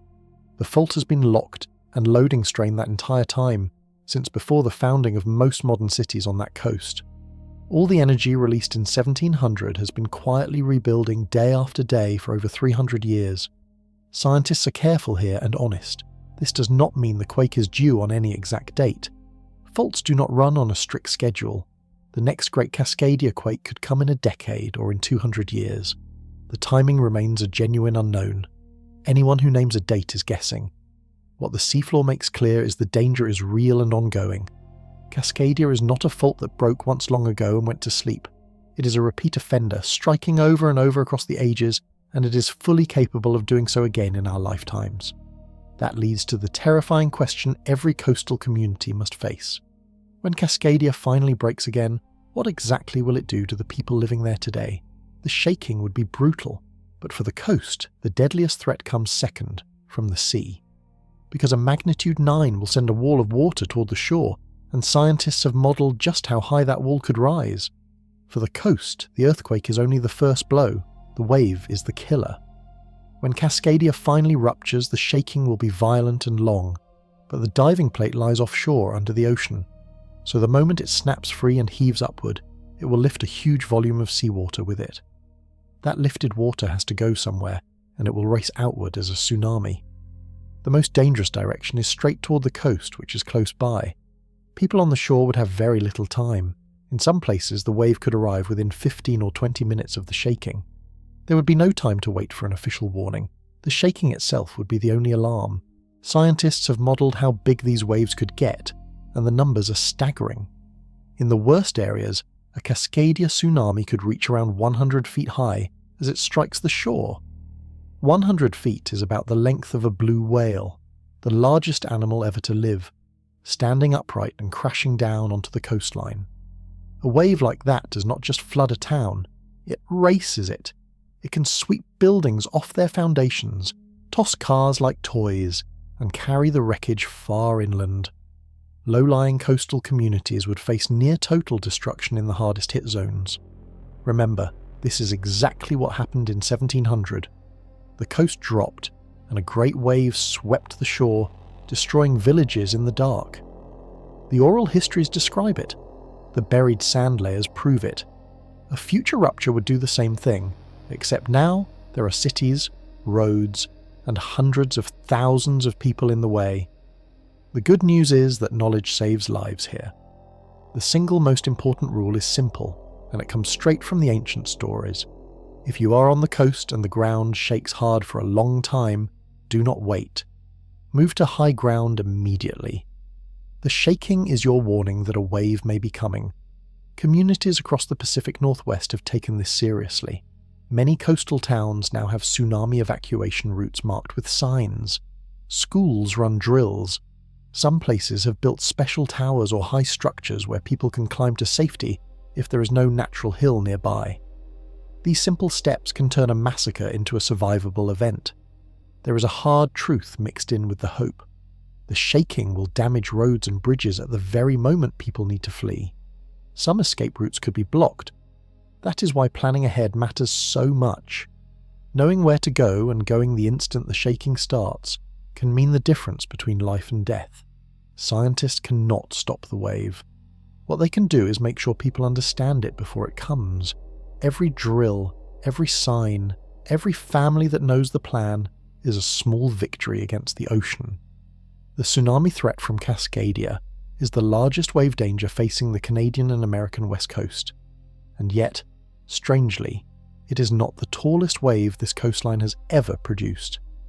Because farther north, along the same restless Pacific edge, a single earthquake once created a wall of water so impossibly high that it defies belief, a wave taller than the tallest skyscrapers. And it happened within living memory. The tallest wave the world has ever recorded was born in a quiet bay. It happened in 1958, in a place called Lituya Bay, along the wild coast where Alaska meets the northern edge of British Columbia's fault systems. It began, as these things do, with an earthquake. A powerful magnitude 7.8 struck along a fault running through the region. On its own, that quake was serious but not unusual for this restless coast. What made this event legendary was what the shaking triggered next. Towering above the narrow bay stood steep mountain slopes, holding an enormous mass of rock high above the water. When the earthquake hit, the violent shaking shattered the grip holding that rock in place. An immense chunk of mountainside broke free and plunged straight down into the bay. Imagine a piece of a mountain, millions of tons of solid rock, falling all at once into a body of water. The result was explosive. The falling rock slammed into the bay and shoved the water aside with unimaginable force, hurling a wall of water up the far slope.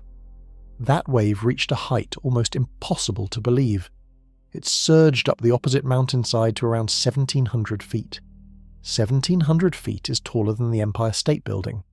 A wall of water higher than one of the tallest buildings in New York City, all from a single splash in a remote bay. The wave stripped the mountainsides bare. It tore away entire forests, ripping full-grown trees out by the roots and scouring the slopes down to naked rock, hundreds of feet above the normal shoreline. Afterward, you could see the exact height the water reached, marked by a clean line where the forest simply ended. A few small fishing boats happened to be in the bay when it struck. Astonishingly, some of the people aboard survived, riding the monster wave and living to describe it. 5 people, though, lost their lives. For the size of the wave, it is a miracle the toll was not far worse. Once again, remoteness spared the region from catastrophe. Scientists call a wave like this a mega tsunami. It works differently from the ocean-crossing tsunami that Cascadia would produce. A Cascadia wave comes from the seafloor lifting across a huge area. The Lituya Bay wave came from a landslide dumping into a confined bay. Same terrifying result. Water rising to impossible heights, but a different cause. Lituya Bay teaches a chilling lesson.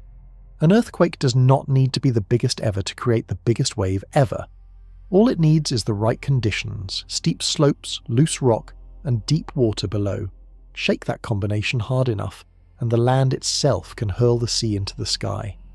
Remember the 700 landslides from the Hubbard Glacier quake. Remember the unstable slopes creeping above Dawson City. This entire story keeps circling back to the same danger. Shaking loosens slopes, and falling slopes can turn calm water into a weapon. The Pacific coast, from Cascadia to Lituya Bay, is one of the most seismically alive places on Earth. It shakes because it sits on the boundary between great plates, where the pressure never stops. That constant danger raises the question that haunts everyone who lives there. When will the Great Cascadia quake finally strike, and how likely is it to hit while they are still alive to see it? Scientists have turned that fear into a hard number, and the number is unsettling. Scientists cannot tell you the day the big one will come. They can tell you the odds. For years, experts have taken everything they know about Cascadia, the roughly 40 ancient quakes hidden in the seafloor, the long gaps between them, the 3 centuries of silence since 1700, and boiled it all down into a probability. A single number that measures how likely the Great Quake is to strike within a human lifetime. Here is what they found. Over the next 50 years, the chance of a large earthquake somewhere on the Cascadia zone runs at roughly 1 in 5. For a big quake on the southern stretch of the fault, some estimates climb closer to 1 in 3. And for the ultimate disaster, a full magnitude 9 tearing the whole fault at once, the odds over that same 50 years sit near 1 in 7. Sit with those numbers for a moment. 1 in 7 is a real, living chance. Not some faraway maybe. You would never board a plane that carried a 1 in 7 chance of going down, yet millions of people wake up every morning above a fault with exactly those odds, and most of them never think about it once. Now picture who lives in the path. The Cascadia zone runs right past some of the largest cities on the west coast. Vancouver and Victoria in British Columbia, Seattle and Portland just to the south, millions of people, countless homes, schools, hospitals and bridges, all of it within reach of a fault that can unleash a magnitude 9. When it breaks, the shaking will not stop after a few seconds like an ordinary quake. It could grind on for 4 or 5 minutes without a pause. 4 or 5 minutes is an eternity when the ground is trying to shake everything to pieces. Older buildings could crumble, bridges and overpasses could fail, power and clean water could vanish for weeks across a vast region. Remember too that the coast faces the second blow soon after. The tsunami would reach the nearest shorelines within minutes, far too fast for anyone to outrun. Inland, the cities would be staggering from the shaking. On the coast, whole towns would be racing the rising water uphill. This is why scientists study Cascadia so relentlessly, and why they push so hard for people to get ready. The danger is real and present, a live threat with genuine odds, hanging over real cities at this very moment. There is real power in knowing the number. A community that truly understands a 1 in 7 chance can act on it. It can strengthen its buildings, drill its schools, and map its escape routes long before the ground ever moves. Fear on its own does nothing. Fear turned into preparation saves lives. So the Pacific coast holds the largest earthquake threats in the entire country, and now we know the odds we are living beside. Yet the story reaches far beyond the coast. To finish this journey, we have to travel to the last place on Earth you would expect a giant earthquake. Deep in the calm interior of the continent, far from any plate boundary, where every rule we have learned says the ground should sit perfectly still. It does not sit still. And the reason why is one of the strangest mysteries left in all of Earth science. So far, every threat has followed the same rule. But the rule has one glaring exception. Cascadia, the Queen Charlotte Fault, the faults of the Yukon. All of them sit near the boundaries of great tectonic plates, where the crust grinds and dives and slides. That is where earthquakes are supposed to happen. The edges of the plates are the war zones. The middles are supposed to be calm. Now look at eastern Canada, at the province of Quebec. It sits smack in the middle of the North American plate, far from any boundary. By the normal rule, this region should be quiet, stable, safe from major earthquakes. It is not. Along the St. Lawrence River, northeast of Quebec City, lies a stretch of ground called the Charlevoix Seismic Zone, and it is the most earthquake-prone region in all of eastern Canada. The ground there shakes constantly. Small tremors ripple through the area a couple hundred times every single year.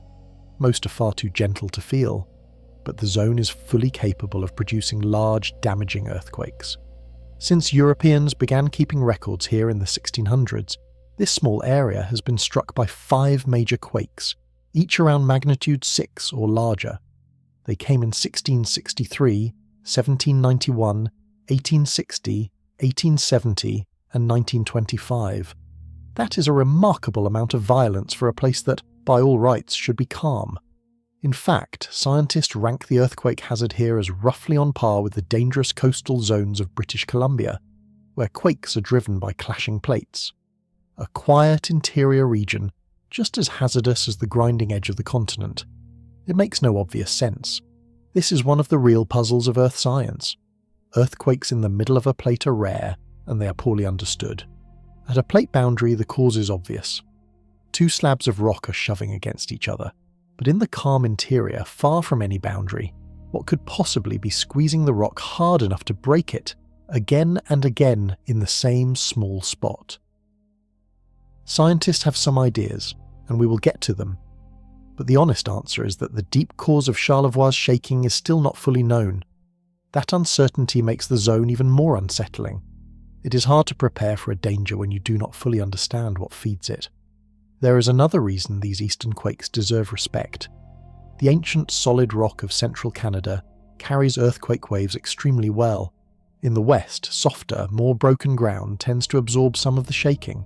In the hard eastern crust, the waves travel far without fading.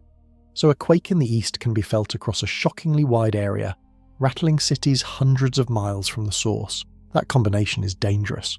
A region that should be calm, that produces powerful quakes anyway, whose waves spread far and wide, sitting near some of the most historic and densely settled parts of the country. The Charlevoix zone hides one more secret, and it is the strangest twist in this entire story. The exact spot where these impossible earthquakes cluster is marked by an ancient scar, a wound in the earth that did not come from below at all. It came from above, from space. Hundreds of millions of years ago, something fell out of the sky and slammed into this very ground. Hidden in the landscape of Charlevoix is the mark of a cosmic disaster. Hundreds of millions of years ago, long before the dinosaurs, a massive rock from space came screaming down through the sky. It struck the ground in what is now Quebec with unimaginable force, exploding on impact and blasting out an enormous crater in the earth. The crater it left is huge, stretching for miles across the land near the St. Lawrence River. Over the vast ages since, erosion and time have worn the crater down and reshaped the region, but its round scar is still there for scientists to trace. They call it the Charlevoix impact structure. For a long time, nobody realized the region was a crater at all. The clue that gave it away is a special kind of rock formation, created only by the violence of an impact. When scientists found these telltale shattered rocks in the 1960s, they confirmed the truth. A rock from space had struck here, ages ago. Here is the eerie part. The exact area where the ancient crater sits is also the exact area where the modern earthquakes cluster. The impact zone and the seismic zone overlap. The most earthquake-prone spot in eastern Canada sits right on top of a scar left by a falling rock from the sky. That overlap is one of the great mysteries of the region. Is it a coincidence? Or did the impact somehow set the stage for the earthquakes that shake the area today, hundreds of millions of years later? Scientists have a leading idea, though they are careful to call it a work in progress. When that space rock struck, it did more than dig a crater. The blast shattered and weakened the rock deep underground across the whole impact zone. It left the crust cracked and fractured, riddled with hidden flaws. Now fast forward across the ages. The region already sat on top of ancient faults, old cracks left over from a time when this part of the world was slowly tearing apart. The impact may have added its own damage on top of those old weaknesses, leaving the ground here more broken and fragile than the solid rock around it. Broken, weakened rock is easier to break again. So when slow pressure squeezes the whole region, this shattered zone is where the ground gives way. The old scars, both from the impact and from ancient faults, become the paths of least resistance. The earthquakes follow the damage. If that idea is right, then a disaster from space hundreds of millions of years ago helped shape the earthquake danger that Quebec faces today. The falling rock and the shaking ground would be linked across an almost unthinkable span of time. Scientists are honest that this remains partly a mystery. Impact craters around the world are usually calm places, not earthquake hotspots. Charlevoix is a rare exception, and exactly why is still being studied. The connection is a strong theory, not a settled fact. What is certain is that this strange, scarred region has produced real destruction, and the most violent example struck long ago, in the earliest days of European settlement, on a winter evening in 1663. That night, the shaking was so powerful it reshaped the land itself. It set off giant landslides, turned rivers to mud, and according to those who lived through it, made the very ground roll like the waves of the sea. On a February evening in 1663, the ground in Quebec came alive. It was the 5th of February in the early days of European settlement in what was then called New France. Around 5:30 in the evening, a tremendous earthquake tore through the Charlevoix region. Scientists today estimate it reached somewhere between magnitude 7.3 and 7.9. A giant striking in the middle of the continent where such things should be rare. The shaking was ferocious. People described the earth heaving and rolling as if it had turned to liquid. Some of the best accounts came from missionaries living in the area, who wrote down what they witnessed in vivid detail. Their records survived, and scientists still use them today to understand the size and reach of the quake. The most dramatic damage came from the land itself giving way. The violent shaking set off enormous landslides across the region. Whole hillsides collapsed. Great masses of earth slid into the rivers, and the effect on the water was astonishing. So much soil poured into the St. Lawrence River and its neighbours that the water turned thick and muddy. And it stayed that way. Accounts describe the rivers running murky for weeks afterward, the water fouled by all the earth that had crashed into it. Near some areas, entire waterfalls were reshaped or nearly flattened as the landslides tore apart the landscape around them. Think about the power needed to do that. A quake that can dump enough earth into a major river to muddy it for weeks is a quake rearranging the land on a massive scale. The face of the region was changed in a single evening. The 1663 quake also left a longer, darker legacy in the local soil. Parts of this region sit on a particular kind of clay that behaves in a treacherous way. Normally it seems solid, but shake it hard and it can suddenly lose its strength and flow almost like a liquid, taking everything on top of it along for the ride. The Great Quake triggered exactly this kind of failure in places, and the danger did not end in 1663. Centuries later, in the same region, that same treacherous clay gave way again in a smaller collapse, destroying dozens of homes and taking many lives. The ground here holds a hidden weakness that quakes can unleash. For scientists, the 1663 earthquake is a crucial warning. It proves, beyond any doubt, that the calm interior of Canada can produce a truly massive quake.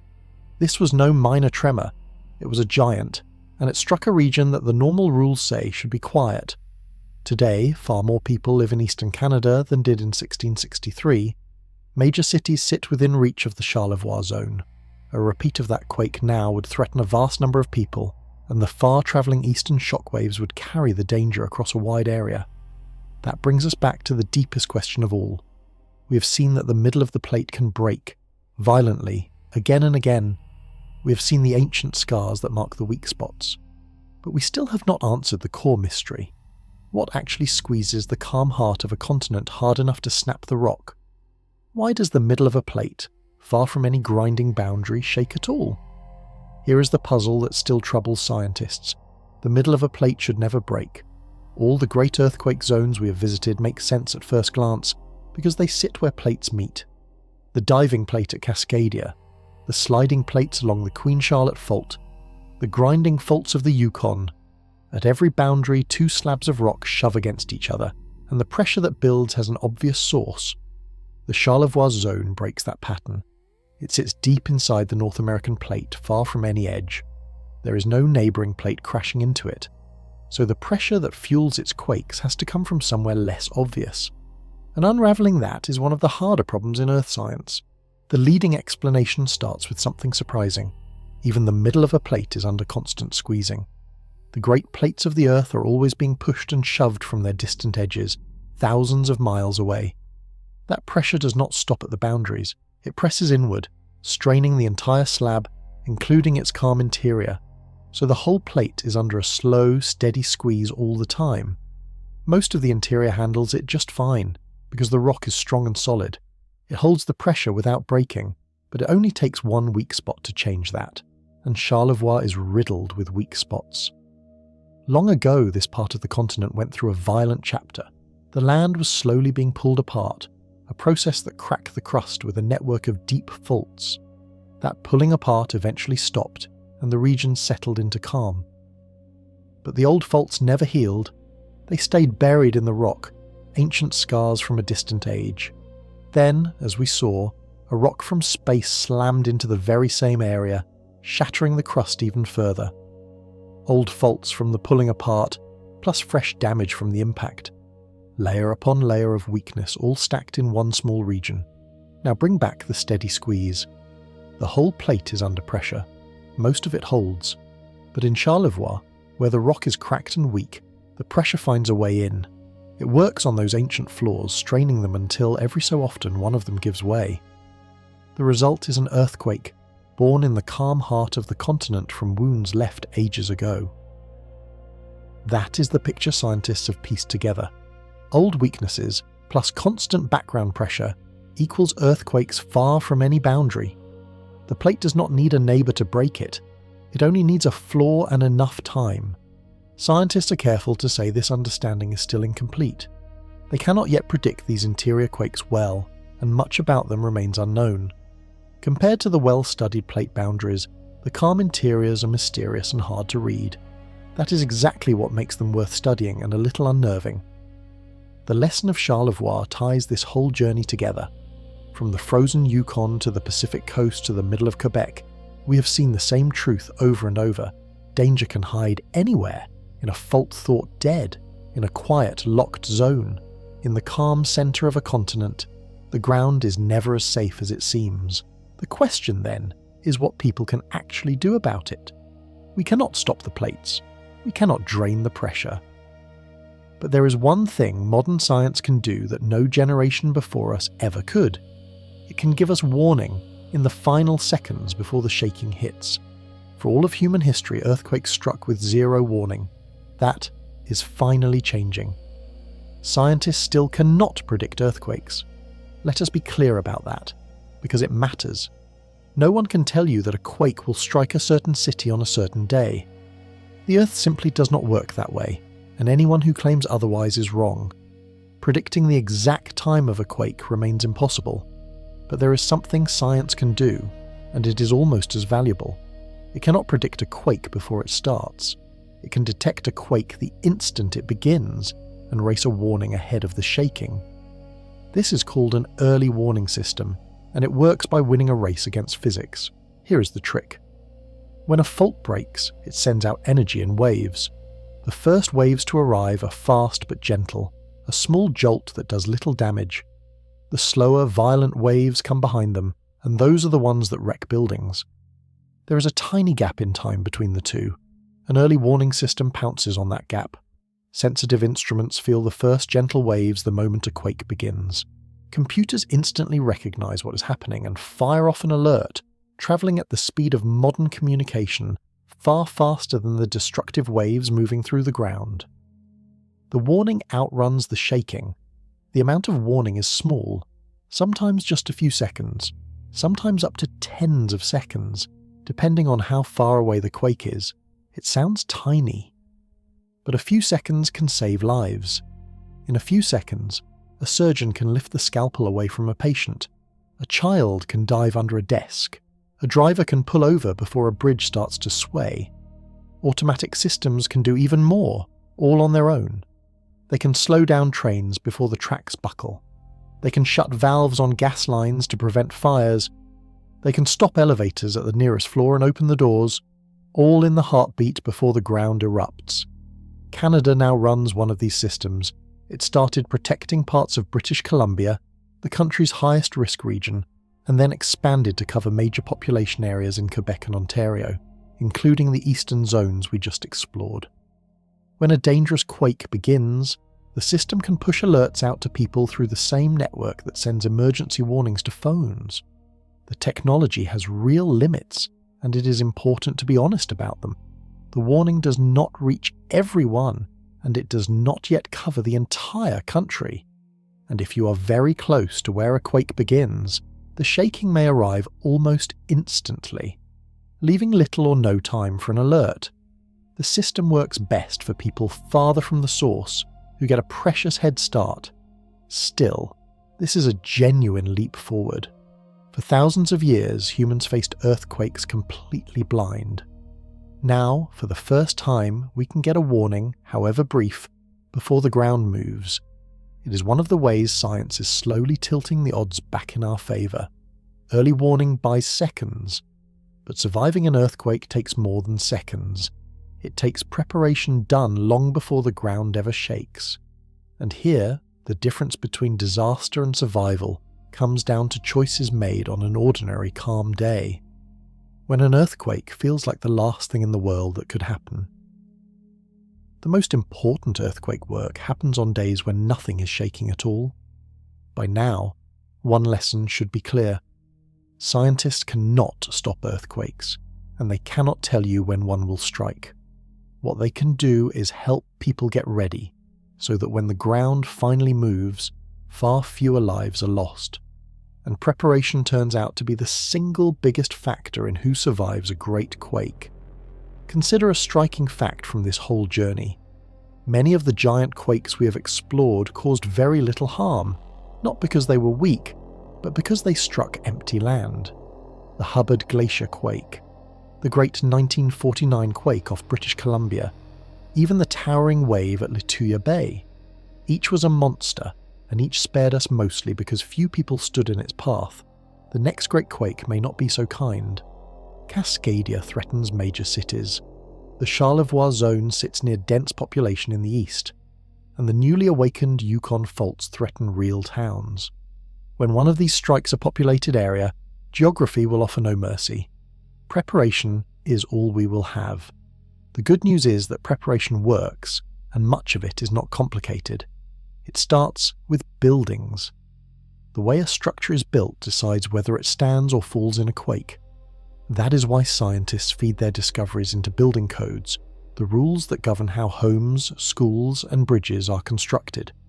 When experts confirmed the danger of the Tintina fault, that knowledge headed straight into the models that shape those codes. Future buildings near the fault can be designed to survive shaking that would have toppled older ones. A building raised with earthquakes in mind can save everyone inside it.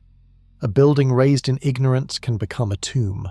The same quake, the same shaking, two completely different outcomes, decided by choices made during construction, long before the ground ever moved. Beyond buildings, ordinary people can prepare too, and it makes a real difference, knowing the simple rule to drop, cover, and hold on during shaking.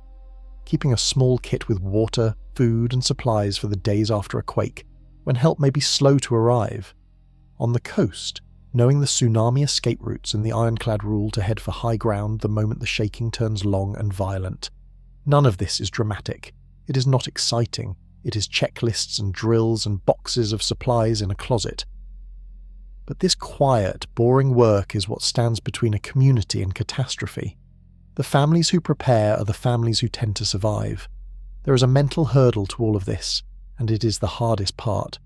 On a calm, sunny day, an earthquake feels impossible. The ground is solid. Life is normal.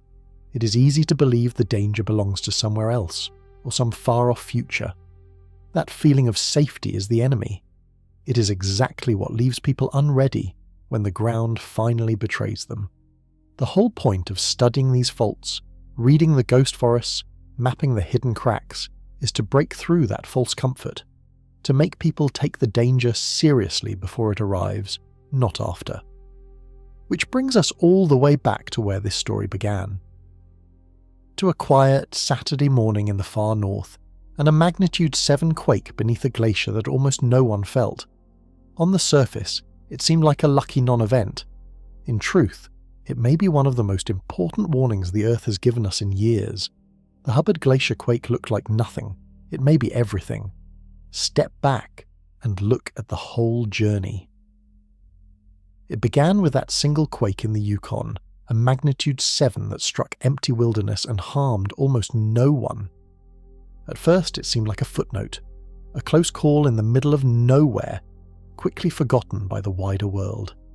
But that quake pulled a thread, and the whole sweater began to unravel. It struck on a fault scientists had only just discovered, the connector fault, proving that powerful cracks can hide almost in plain sight. That single fact opened a door onto a much larger and more unsettling truth about the ground beneath us. Follow that thread and look at everything it touched. A giant fault in the Yukon, thought dead for tens of millions of years, now known to be alive and loaded with the strain of 12,000 silent years. A Pacific coast riddled with sliding faults and hidden megathrusts, capable of the largest quakes on the continent. A locked monster called Cascadia, storing energy for a magnitude 9 and 100-foot wave, quiet for 3 centuries and counting. Even the calm middle of the country, shaking in a scarred zone where a rock from space once fell. One quiet quake, and behind it, a continent full of hidden danger. That is the real message of the Hubbard Glacier earthquake. It is a reminder that the Earth is still full of secrets, and that many of its most dangerous faults reveal themselves only slowly, or by accident, or in the aftermath of a shock we barely felt. The quiet places are not always safe. Sometimes they are simply the ones we have not understood yet. There is real hope woven through all of this, though, and it deserves the last word. Look at how much scientists have learned. They read the exact date of a 300-year-old quake from dead trees and foreign records. They peeled forests off the land with lasers to expose hidden faults. They pulled the history of 40 ancient megaquakes from the mud of the deep sea. They built machines that warn us in the seconds before the shaking hits. For nearly all of human history, earthquakes were pure, blind terror. They struck from nowhere, for reasons no one understood, with no warning at all. That is no longer true. We now understand where these giants live, why they strike, and roughly how often. We can prepare. We can build stronger. We can warn each other. We are no longer helpless against the shaking ground. The faults will break again. That much is certain. Somewhere out there, a locked zone is loading its final strain, moving toward a day none of us can name. It might be the Yukon, it might be Cascadia, it might be a fault no one has found yet, hiding beneath a forest or a city, waiting for the tools that will finally reveal it. When that day comes, the difference between disaster and survival will rest on what we did beforehand, on the science we funded, the buildings we strengthened, the warnings we heeded, the quiet, unglamorous preparation we chose to do on all the calm days when the danger felt impossibly far away. The ground under Canada left its scientists on edge for a reason. It was trying to tell us something. The only question left is whether we are paying attention, because the next time the Earth speaks, it may not whisper from an empty glacier. It may roar beneath a city, and by then, the time to get ready will be gone.